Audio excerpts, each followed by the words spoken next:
اگر ایک کمرہ سالوں تک بند ہو تو اس میں اندھیرا بھر جاتا ہے، اور اس اندھیرے کو باہر نکالنے کے لیے لاٹھی کی ضرورت نہیں ہوتی، صرف ایک چھوٹی سی روشنی ہی کافی ہوتی ہے۔ اندھیرا روشنی سے لڑتا نہیں، بس روشنی آتے ہی اندھیرا ختم ہو جاتا ہے۔ اور دل کا بھی یہی حال ہے کہ جب اللہ رب العالمین کی یاد کم ہو جائے تو دل میں اندھیرا بھرنا شروع ہو جاتا ہے۔ پہلے کنفیوژن، پھر بے چینی، پھر غفلت، پھر انسان کو لگتا ہے کہ اس کی زندگی میں سب کچھ ہے پھر بھی کچھ کمی ہے۔ اللہ رب العالمین قرآن میں فرماتے ہیں، اللہ ولی الذین آمنوا یخرجہم من الظلمات الی النور۔ اللہ ایمان والوں کا ولی ہے، وہ انہیں اندھیروں سے نکال کر نور کی طرف لے جاتا ہے۔ کہ اللہ رب العالمین نے اندھیرا ایک نہیں کہا، ظلمات کہا، یعنی بہت سے اندھیرے۔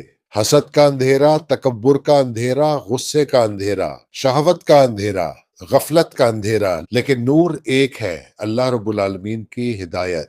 ابراہیم علیہ السلام نے جب ستاروں، چاند اور سورج کو دیکھا تو انہوں نے سمجھ لیا کہ جو ڈھل جائے وہ رب نہیں ہو سکتا۔ ان کی تلاش نور کی تلاش تھی۔ موسیٰ علیہ السلام نے طور پر نور دیکھا، اور رسول اللہ پر پہلی وحی بھی نور تھی جو پوری انسانیت کے لیے رہنمائی بن گئی۔ اور آج بھی انسان نور ڈھونڈ رہا ہے، کوئی ویلتھ میں، کوئی فیم میں، کوئی انٹرٹینمنٹ میں، کوئی ریلیشن شپس میں، لیکن دل کا نور صرف اللہ رب العالمین دیتے ہیں۔ اللہ رب العالمین فرماتے ہیں کہ جاءکم من اللہ نور و کتاب مبین، تمہارے پاس اللہ کی طرف سے نور اور ایک واضح کتاب آ چکی ہے۔ کہ قرآن صرف پڑھنے کی کتاب نہیں، قرآن دیکھنے کی کتاب ہے۔ وہ ہمیں دنیا نہیں حقیقت دکھاتی ہے، وہ ہمیں لوگوں کی غلطیاں نہیں اپنا دل دکھاتی ہے۔ وہ ہمیں صرف جنت کا راستہ نہیں بتاتی، وہ ہمیں یہ بھی بتاتی ہے کہ ہم کس موڑ پر غلط رخ لے لیتے ہیں۔ آج بہت سے لوگ کہتے ہیں کہ مجھے سمجھ نہیں آ رہا کہ زندگی میں کیا کروں، اور قرآن کہتا ہے کہ پہلے نور حاصل کرو،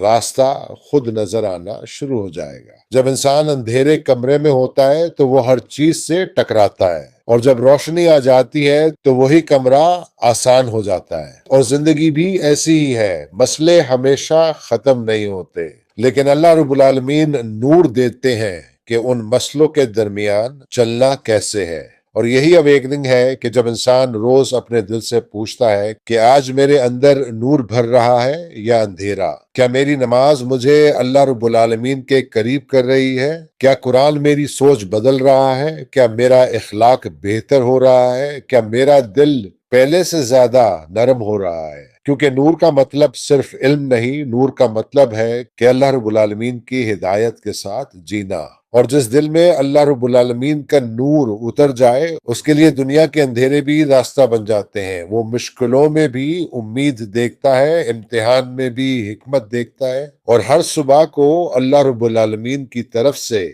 ایک نئی روشنی سمجھ کر جینا شروع کر دیتا ہے۔ یہی نور انبیاء کا نور تھا، یہی قرآن کا نور ہے، اور یہی نور ہر اس دل کا انتظار کر رہا ہے جو سچی تلاش کے ساتھ اللہ رب العالمین کی طرف رجوع کرتا ہے۔